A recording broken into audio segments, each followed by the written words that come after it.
Hello everybody and welcome back to The Damage Report. I'm John Adirola, and though it seems like I'm here solo, I'm actually going to be joined for the first time on the show by Maura Quint, someone who I've long admired the work of on Twitter. Going to be joining me today in just a little bit to break down some of the big news of the day, including the political ad policy change on Twitter in response to what's been going on with Facebook. You've got a really interesting new development on the long-standing story of Cambridge Analytica, this time having to do with incels of all things, but very interesting stuff there, and some more developments as well. Later on in the show, let's see, we've got these Democratic fears that Tulsi Gabbard is prepping to run as a third-party candidate. I don't share those fears, and so I'm going to describe why that is, why I think that these fears are incredibly overblown at this point. And then meanwhile, huge new study on sea level rise with some really scary implications for a number of some of the most populated cities literally in the world, as well as a new development on Greta Thunberg that just makes me respect her even more. So that should be a lot of fun too. If you haven't already seen, already up on the YouTube channel at youtube.com/thedamagereport, you can see my initial impressions in a live video I did earlier today on the vote to move forward on the impeachment proceedings. And so take a look at that. There were a couple of Democrats who actually voted against it, and I gave my thoughts on them and what should happen to them. So go to the YouTube channel, you can check that out. But we're gonna be starting off today with a little bit more of a general look at Donald Trump and his presidency on a very important topic that is near and dear not only to him, but also to his base. Let's talk about Donald Trump's slogan. I don't just mean like things that he says a lot, like, lock her up, or stable genius, or Melania, wake up, I'm not done. I mean like formal slogans, campaign stuff. And these got Make America Great Again, and that's fine. But the one that you're seeing a lot during his re-election effort is actually promises made, promises kept. It's all over the place. Take a look at his social media activity. Promises made, promises kept. And then promises made and promises kept in September. And then promises made and promises kept when he's doing a speech. It's all over the place. But the problem with that is, he's made a lot of promises and he hasn't kept them. And we're not talking about all of them. That's not an analysis. We'll do that at some point. But like, he promised that he'd fix healthcare. In fact, he promised he'd do a single payer healthcare, everyone, universal coverage. And he hasn't. He promised he'd enact term limits for Congress. He hasn't even tried to do that. He promised that trade wars are easy to win, discovered they're not. He promised he'd bring back steel and coal, and it's actually doing way worse under him than it was before.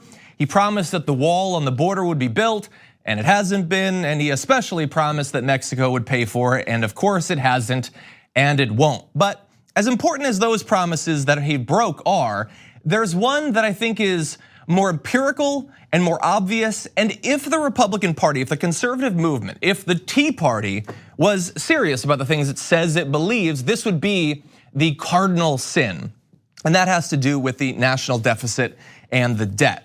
And it's very clear what he had said he would do on these two areas. In February of 2016, the future president appeared on Fox News and assured viewers that if he were president, he could start paying off the national debt so easily.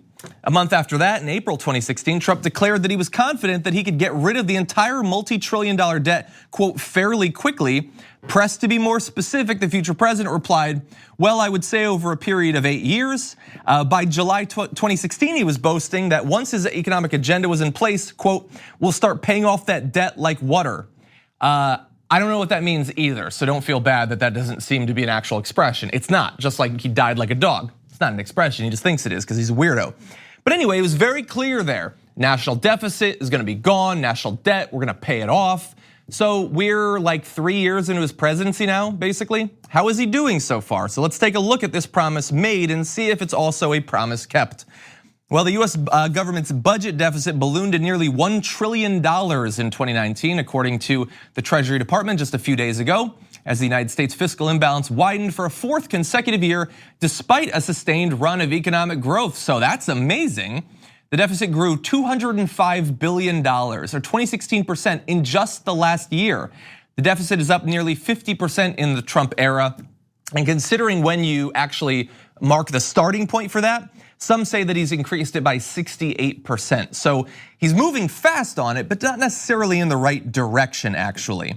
And so let's take a look at how this has worked out year by year. Interesting chart here showing the numbers for that deficit. And you can see you got a little bit of Bush at the beginning, It jumps up during the Great Recession, and then gradually Obama pays down the deficit, gets it lower and lower, and Trump comes in, and boom, boom, boom, it's jumping up year by year.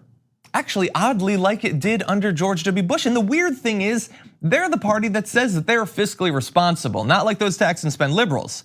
They are responsible when it comes to the budget. They'll take control of it. That's why you should vote them into office. And yet it always seems to explode when they're in power. It always seems like a Democrat comes into office with huge deficits, and then they have to be the responsible ones, and then they pay it down, like in the 90s, like under Obama. And then they get voted out just in time for trillions more dollars to be given in tax cuts to the wealthiest people in the history of our species.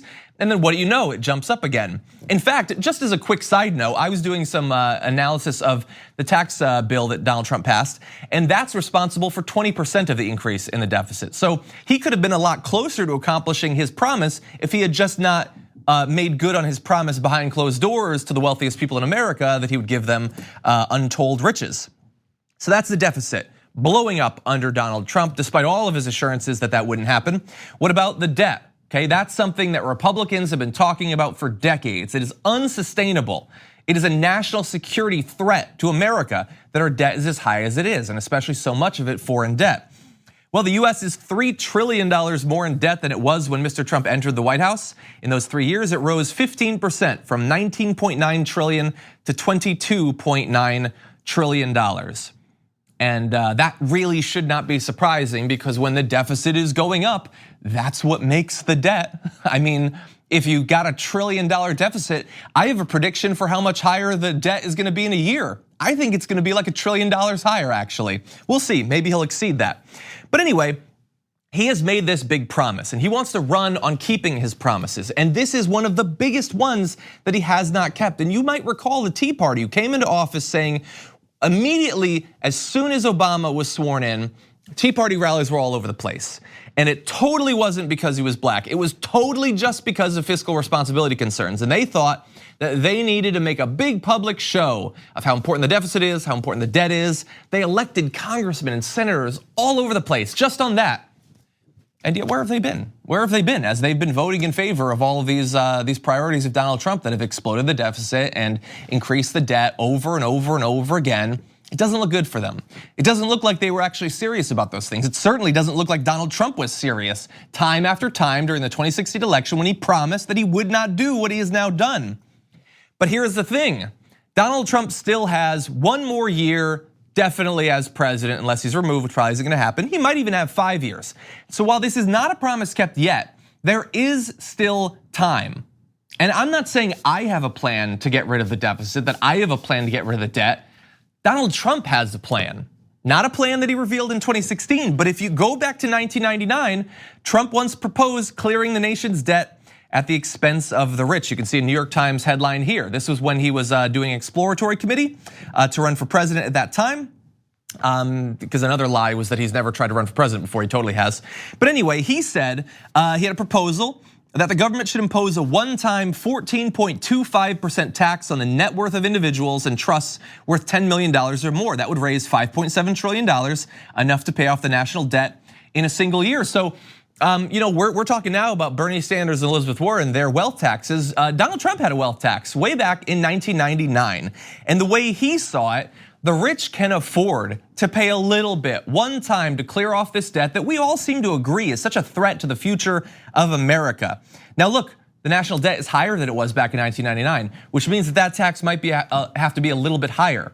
But after all, Donald, it is your idea. And after all, you promised to get rid of this. The solution has been handed to you by past Donald Trump. The only question is whether or not you will actually make good on all those promises from your campaign. Okay, we're gonna take a short break. We come back, Maura Quint is gonna be joining us. We're gonna be breaking down the big news of the day after this. We need to talk about a relatively new show called the Republic, or UNFTR. As a Young Turks fan, you already know that the government, the media, and corporations are constantly peddling lies that serve the interests of the rich and powerful. But now there's a podcast dedicated to unraveling those lies, debunking the conventional wisdom. In each episode of On the Republic, or UNFTR, The host delves into a different historical episode or topic that's generally misunderstood or purposely obfuscated by the so-called powers that be, featuring in-depth research, razor-sharp commentary, and just the right amount of vulgarity. The UNFTR podcast takes a sledgehammer to what you thought you knew about some of the nation's most sacred historical cows. But don't just take my word for it. The New York Times described UNFTR as consistently compelling and educational, aiming to challenge conventional wisdom and upend the historical narratives that were taught in school. For as the great philosopher Yoda once put it, "You must unlearn what you have learned." And that's true whether you're in Jedi training or you're uprooting and exposing all the propaganda and disinformation you've been fed over the course of your lifetime. So search for UNFDR in your podcast app today and get ready to get informed, angered, and entertained all at the same time.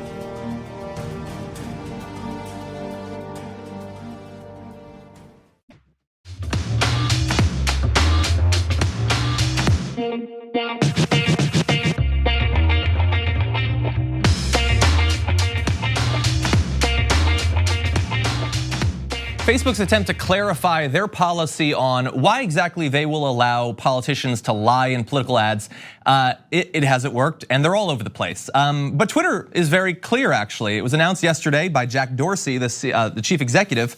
He said that political ads, including manipulated videos and the viral spread of misleading information, presented challenges to civic discourse, quote, all at an increasing velocity, sophistication, and overwhelming scale. He said he worried the ads had, quote, significant ramifications that today's democratic infrastructure may not be prepared to handle. And he added that he believed that the reach of political messages should be earned, not bought. And therefore, they will not be allowed. No politicians ads, no issue-based ads. So it's a pretty wide ban on Twitter. We'll see if this is more popular. And joining us now to discuss is Executive Director for Tax March, Maura Quint. Welcome to the Damage Report. Hi, thanks for having me. Great to have you here. So what did you think about Jack Dorsey's, both the announced policy change and what do you think about the reception to it so far? I think it's a very interesting thing. Certainly, I think it was unexpected that they would actually take those sort of steps. But I am wary of the broadness of it. When you're saying issue-based, that can be just about anything.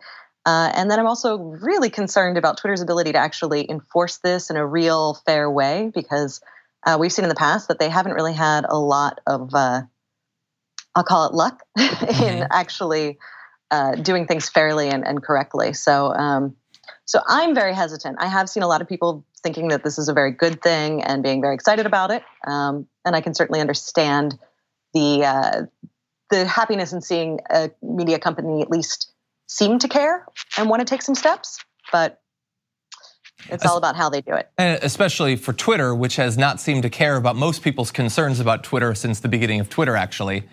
So you raised issues about the issue-based ads, and I wonder too, like if BP buys an ad about how awesome crude oil is, they're not targeting me with that. I'm not going to go buy a big barrel of oil or anything. Like if there's a documentary about abortion or something, I mean, is that not political too in some respect? And so where do you think it will be? Based on your experience on Twitter, how do you think that this is likely to actually play out in reality? Well, I don't have the best experiences on Twitter to go off of, so I would be very, very hesitant to see this actually being something that is a net good. Certainly, I think that there'll be some things pulled, and everyone will be really happy not to see some ridiculous GOP video that they want to put out where they've just, created some sort of strange footage that they made up. Like that'll be nice not to be there. But I also think we're going to see a lot of things where they're yanking issue ads that perhaps really aren't. And they're leaving other ones where we can definitely argue, okay, this is making a very clear lobbying point and wants to be seen as an issue ad, and it's still up there because it was paid for by a corporation. You know, I've been watching since the announcement to see, both people I don't tend to agree with politically, but those I do. What do they think about this? Because it's a very different stance than Facebook, and it's been interesting who has come out in support and who's against. There's a lot of progressive voices on Twitter that are saying that this is overbroad, that this would harm campaigns like, for instance, Bernie Sanders, who does a lot of Twitter advertising. That sort of more organic sort of advertising could be hurt. But at the same time, AOC, who really helped to raise the profile of the Facebook side of this issue, she came out in support of Jack Dorsey's plan. She doesn't say it's her ideal plan, but she supports it at the same time that like Hillary Clinton supports it. So it really does seem kind of all over the place at this point. I think it's because we don't know how it's going to be played out. So I think that if you're like looking at it from any one particular angle, you can make a case for it or a case against it. And I think it's not going to be until we start seeing things yanked that we can go, all right, actually, this is something that's good, or this is something that is not working and is actually being used to manipulate what is out there in a different way. Do you have in mind, like, if you were running one of these corporations, or at least if you had their ear and could advise them? We've now seen Facebook's version of this. We've got Twitter's version of this. In an ideal world, how would this shake out on major social media sites? Well, I mean, in an ideal world, you just have a lot more attention and time devoted to oversight of what is being put out there, and there would be very clear rules that could be enforced in a really straightforward way. I mean, the FCC, for instance, people know exactly where the lines are, and it's usually pretty immediately enforced. They're not perfect, but at least right now we do have some sort of model to see that it can be done. You can actually kind of have some control over what is going out and what's not. So I think that they would need to put a lot more resources into it in general, and then actually start acting upon it. I mean, certainly, there's been quite a demand on Twitter for the Nazis to be rid for some time, and they don't really seem to be doing much about that. So, I mean, there are other places they could start as well. Yeah, maybe if the Nazis start doing more paid advertisement, then they'll finally suffer some strike back. But until then, they seem to be doing okay on social media. Okay, let's switch it up to another topic. In the Democratic primary so far, I would say, based on my experience, it's been fairly clear of the high-profile candidates directly going after each other. I mean, you've had people like, Tim Ryan will launch some bombs or somebody like that back when he was in the race. But the top three, Biden, Warren, and Bernie, generally haven't criticized each other all too much, especially off the debate stage on substantive policy-based grounds. And yet that might be changing because Joe Biden's campaign has launched an attack against Bernie Sanders on his Medicare for All plan, with one of his surrogates saying, his deputy campaign manager, Kate Bedingfield, who said in a statement, "It's alarming that Senator Sanders, who has been upfront for years that Medicare for All would require middle-class tax hikes, won't tell voters right now how much more they will pay in taxes because of his plan. When you're running to take on the most dishonest president in American history, Senator Sanders and others who back Medicare for All have to preserve their credibility." So what do you think about the substance of this attack against Bernie? And also, do you think that we might be entering a more combative phase of this primary?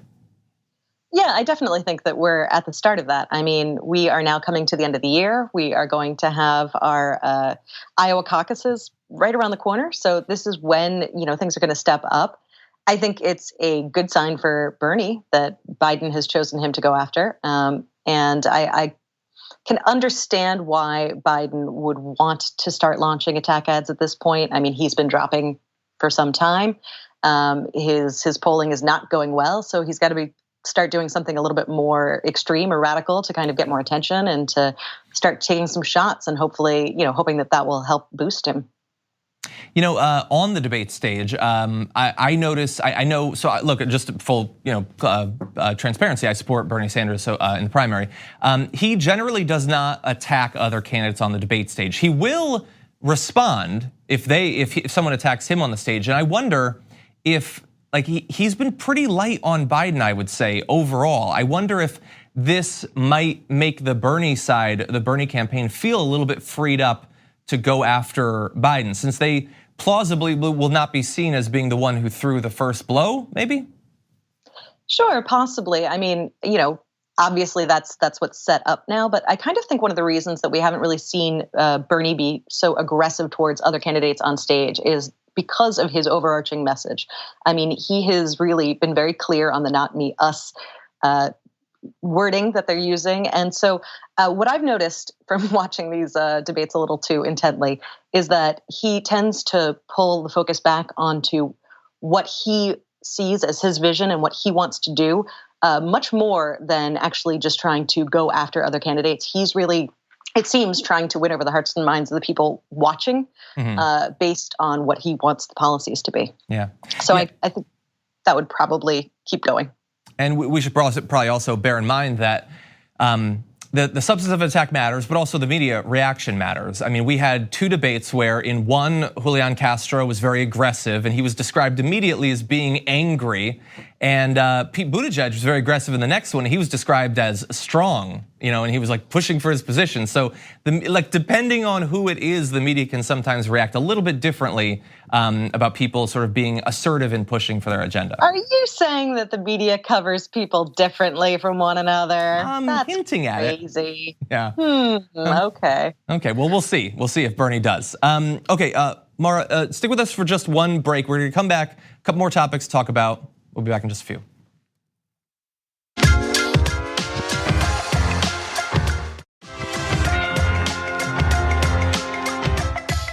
The story of Cambridge Analytica and their activities during the 2016 election on using social media to try to manipulate people psychographically into supporting one sort of politician and not others is a fascinating story with a new twist that I did not see coming. And this comes courtesy of one of the whistleblowers from inside Cambridge Analytica. At a talk at the Emmanuel Center in London on Monday, Christopher Wiley said that Steve Bannon viewed incels as easy victims for manipulation as they were, quote, lacking economic opportunities and were more prone to, quote, conspiratorial thinking. He said that can make an impact if you get an extra 1%, an extra 2% in that swing state, and you win that swing state, that might mean you win the presidency.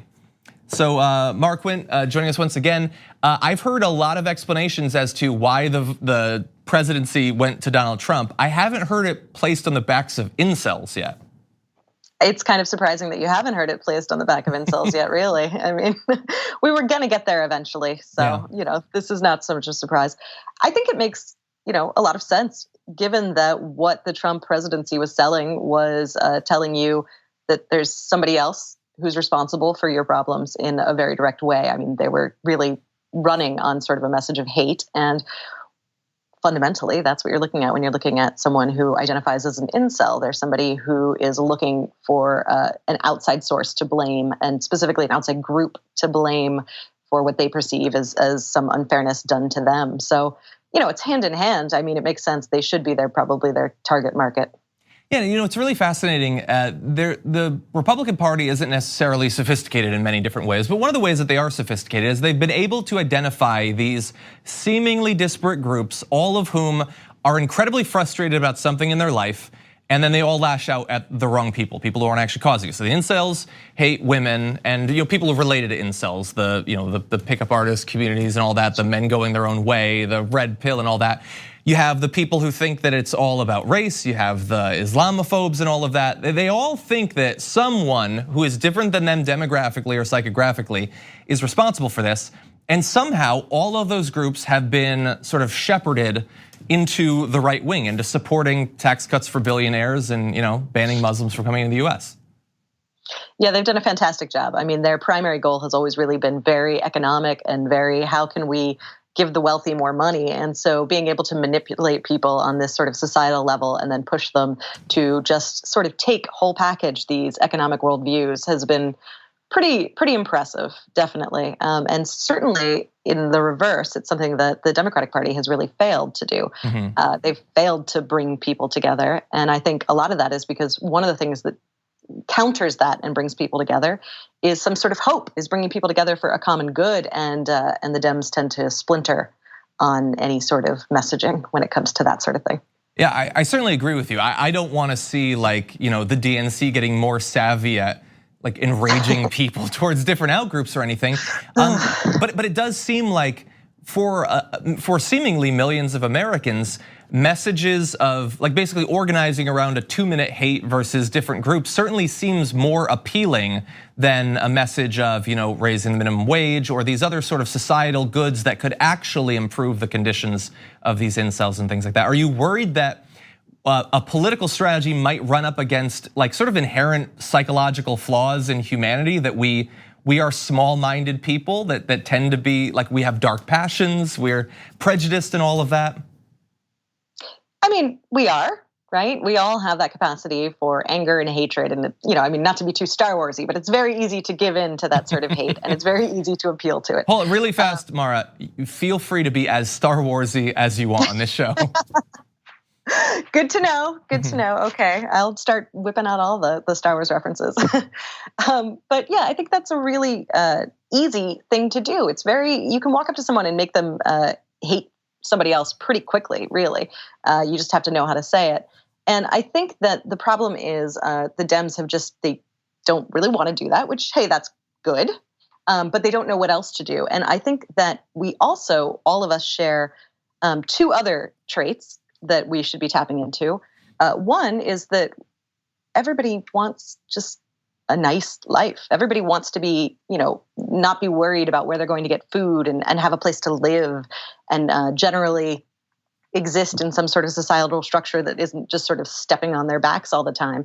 So, that's one thing we all also want. Mm-hmm. And additionally, given the state of things right now, we are, most of us, pretty angry. And anger doesn't always mean hate. It can be. You can take that anger and you can push it towards hate, but you can take that anger and you can push it elsewhere as well. Anger is a very powerful force. And I think that if we can really learn to organize around anger, I think we can really sort of get somewhere because, anger is what is keeping us kind of where we are at the status quo. We can also use that and say, no, I want something more and I'm angry and I'm going to be angry until we all collectively get something more. Okay, I like that, and I think that there's very different approaches amongst the Democrats who are vying for to win this primary. Some of them, I think, are well positioned to use that anger to accomplish, I would say, far better goals. But let's turn to one last topic, and that's the news around Katie Hill. So Katie Hill announced her resignation in the wake of the seemingly well-coordinated campaign against her. She said that she would be stepping down. And I think some people see it as justice. It's the same standard being applied to all sorts of people. But I think a lot of people have a bad taste left in their mouth by this experience. I read a quote by Representative Alexandria Ocasio-Cortez recently who said, "I don't think we're really talking about how targeted and serious this is. We're talking about a major crime being committed against her." And she said, of course, the incident will intimidate other women thinking of launching their own campaigns. And so I tweeted yesterday, and a lot of people responded to it.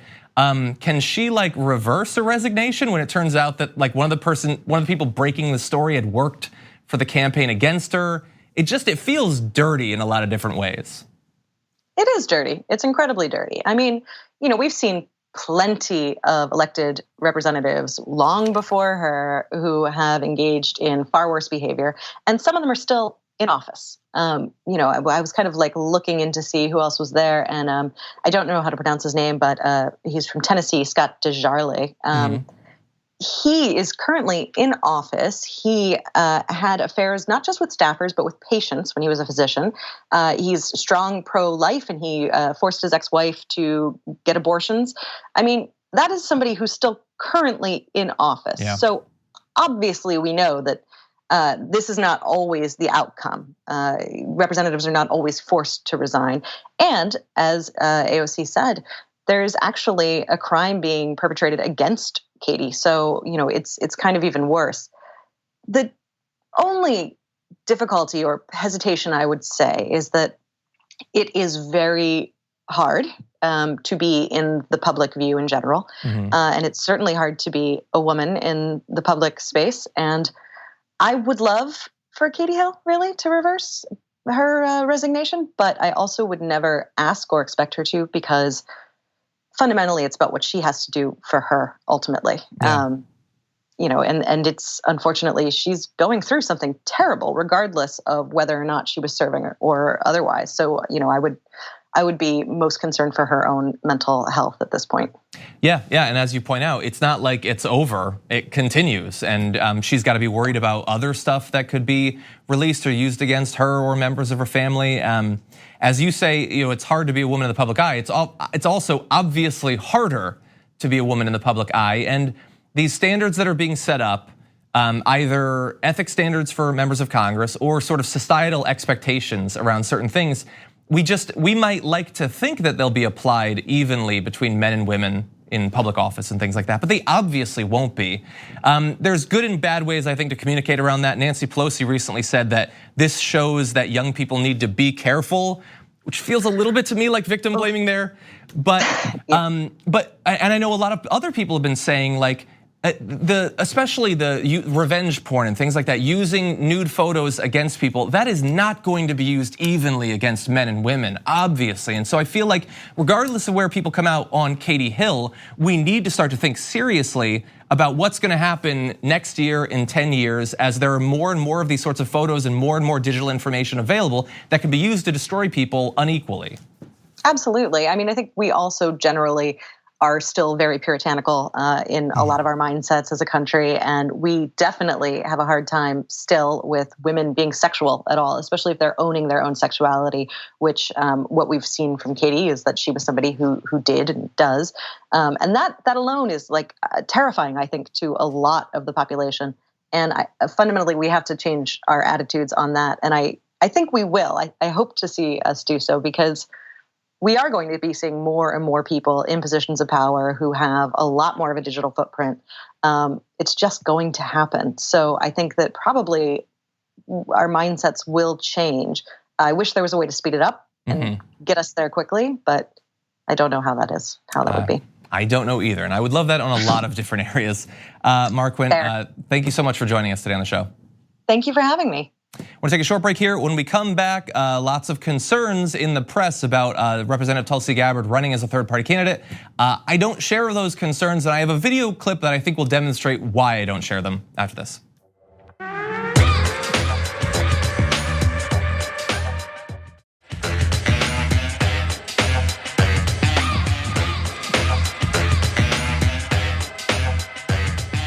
Over the past week or so, you've probably seen all over the internet a new wave of hot takes about Representative Tulsi Gabbard and her presidential ambitions, and they all have a common thread: fear amongst people who don't support Tulsi Gabbard that she will in fact run as a third-party candidate. And I just don't see it, which I hope to explain why in this video. But I wanna give you an example of what form these come in. So take a look at this. You'll see a long video, an interview getting into it with a panel about how Hillary Clinton suggests that Tulsi Gabbard's being groomed as a third-party candidate, which was news for like a week or two. You've got, on the Hill, Gabbard stokes fear among Democrats, and it's really all over the place.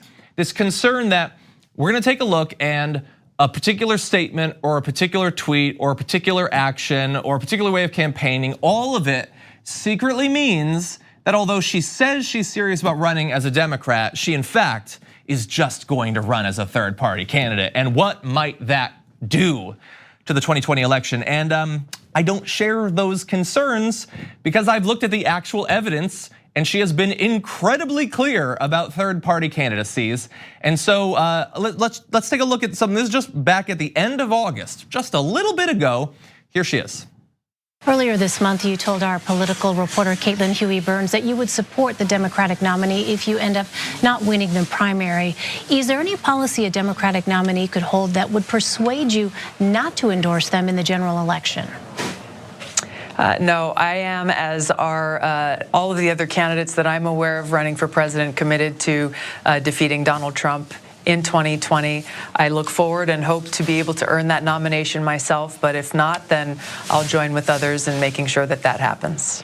So that video is just like a month and a half old, and it is incredibly clear, unambiguous. And by the way, the question wasn't just, will you support the eventual Democratic nominee if you're not the nominee? It was, is there anything that this nominee could do that would cause you not to? And she said, no. Like all of them, I will support whoever it is if it's not me. That's unambiguous, and it's not just in that video. She was on a podcast. This is just, I think in the last week, she was on the Angry Americans with Paul Rieckhoff podcast and asked about this. She said, "I will not run as a third-party candidate. No, my interest and goal is not to just leave the party and run separately. As I've said, my goal is to actually strengthen the party." And I would say that that might actually be literally the most progressive thing about Tulsi Gabbard, is this belief that we don't simply leave the party if we don't like what it currently looks like, we make it better from inside. That is why when I say the name Alexandria Ocasio-Cortez, you know who that is. Because although she had a lot of issues with the Democratic Party and continues to this day, she ran in a Democratic primary and won, and now she's changing the party from the inside out. If she'd run as a third-party candidate against Joe Crowley, she would have lost and you wouldn't know who she is. And Tulsi Gabbard is following that same strategy, the AOC, the Bernie Sanders strategy of changing the party from within. So look, these are not the only times that she has responded to questions about running as a third-party candidate incredibly unambiguously and said that she wouldn't.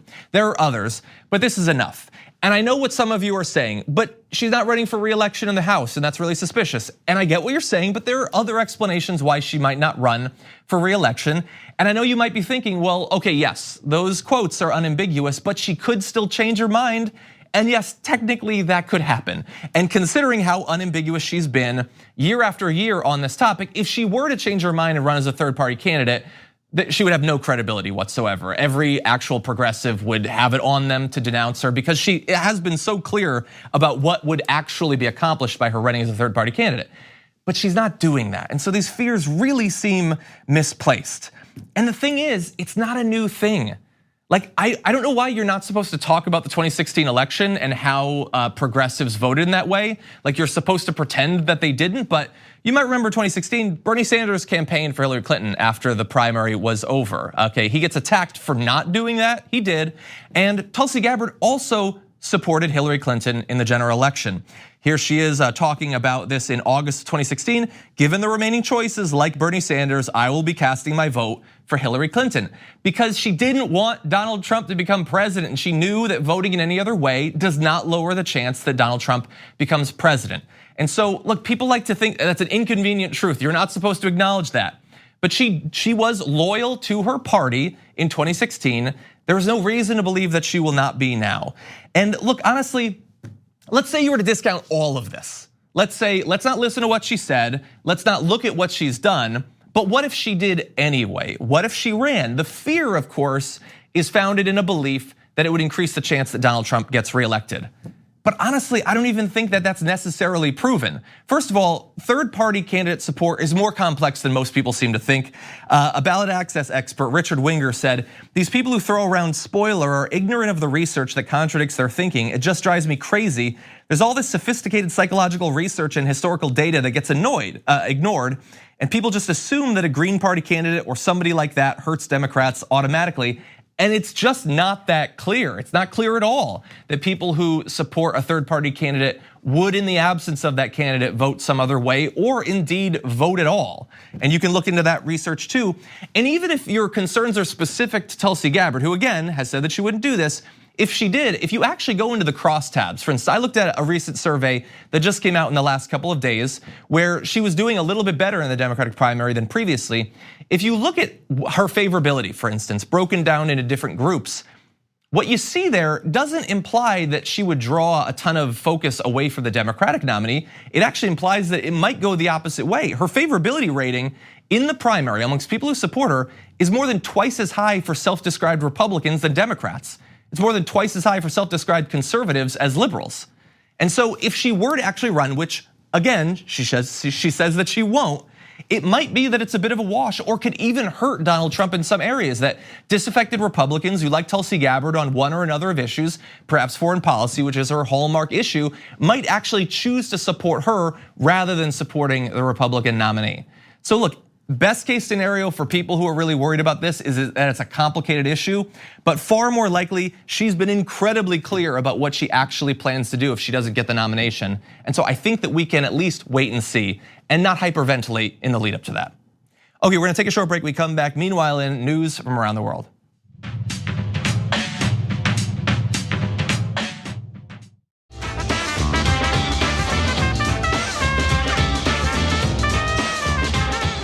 And now news from around the world, and meanwhile in. Meanwhile, in Germany, a Nobel Peace Prize winner is calling for ISIS fighters to be tried like the Nazis were in public to make clear what it is exactly that they've done. You might recall that tragically, ISIS fighters seized villages in Sinjar in Iraq back in 2014, slaughtering a number of Yazidi men and boys before abducting women and girls to be used as sex slaves. Nadia Murad was kidnapped from the village of Kocho in Sinjar and held by ISIS for 3 months before she managed to escape. Now she lives in Germany, and she's the founder of Nadia's Initiative, an organization dedicated to, quote, rebuilding communities in crisis and advocating for survivors of sexual violence. For her efforts and the experience that she underwent, back in 2018, she won the Nobel Peace Prize for fighting to end efforts to use sexual violence as a weapon of war. And now with the profile that she has, she's advocating for a change in how ISIS fighters are eventually tried, saying the death of al-Baghdadi is welcoming news for the world, especially for those communities that were targeted by ISIS. Baghdadi died as he lived, a coward using children as a shield. Let today be the beginning of a global fight to bring ISIS to justice. So very clearly a beginning, not an end. Those captured alive need to be brought to justice in an open court for the world to see. Justice is the only acceptable course of action. We must unite and hold ISIS terrorists accountable in the same way the world tried the Nazis in an open court at the Nuremberg trials. And so that is obviously a fascinating idea. I have not heard of that actually being pursued right now, but there is something to it, especially considering the nature of ISIS. ISIS is unlike other terror groups in that their goal was never to simply exist in the shadows and then strike out against their ideological opponents. They had a goal. It was a geographic governmental goal. They sought to create their own caliphate and to rule. And so, similar to in other cases where regimes were run by war criminals and people who had committed massive human rights assaults, why not try them before the entire world? Why not make clear what it is that they did? And don't allow people who might share some sort of strategic or tactical affiliation with ISIS to actually hide from the horrible human rights atrocities that they were responsible for. It certainly worked with the Nazis. Maybe something like it could work in this case as well. And thank you to Nadia Murad for continuing to advocate for justice in every area that she can. Meanwhile,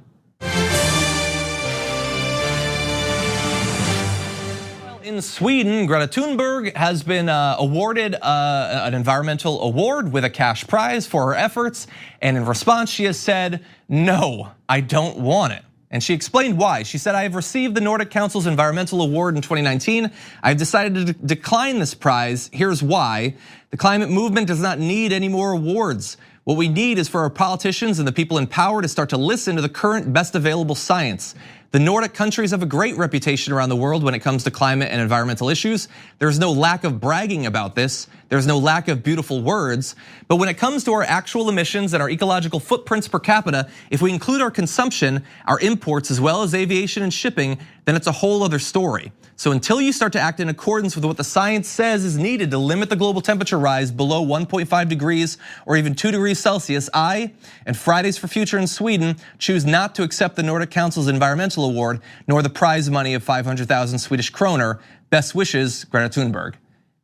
That's strong. I mean, especially considering it's money. But her response showed not only sort of like courage and integrity, but also, again, a sophistication of the material that she's advocating for beyond what most adults would be able to manage. So great job there in Greta for both when you're being attacked, but even when you're being lauded for sticking to your principles there.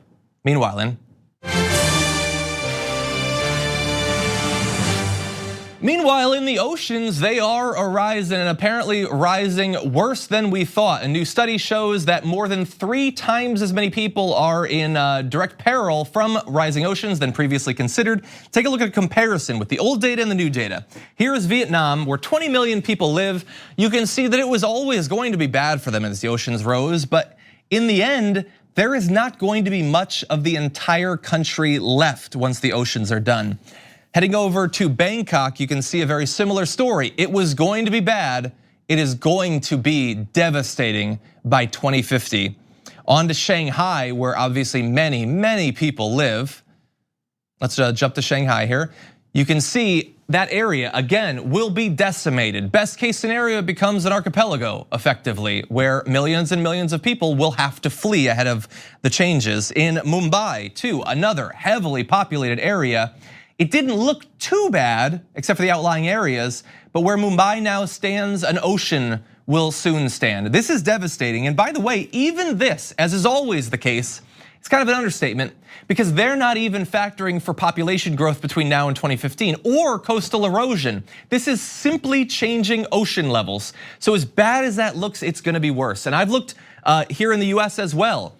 New Orleans is going to be gone. Miami is going to be devastated. All of this is going to happen and it is going to cause utter chaos. Let's try to limit it to utter chaos and not move beyond that to an actual apocalypse. Okay, that's all the time we have, unfortunately, today. Thank you so much for watching. We've only got one more day of the week, but I hear Brett Ehrlich is gonna be on. Some people think he's quite a fun guy. So tune in tomorrow, he'll be joining me there. And thank you for watching. We'll see you tomorrow morning.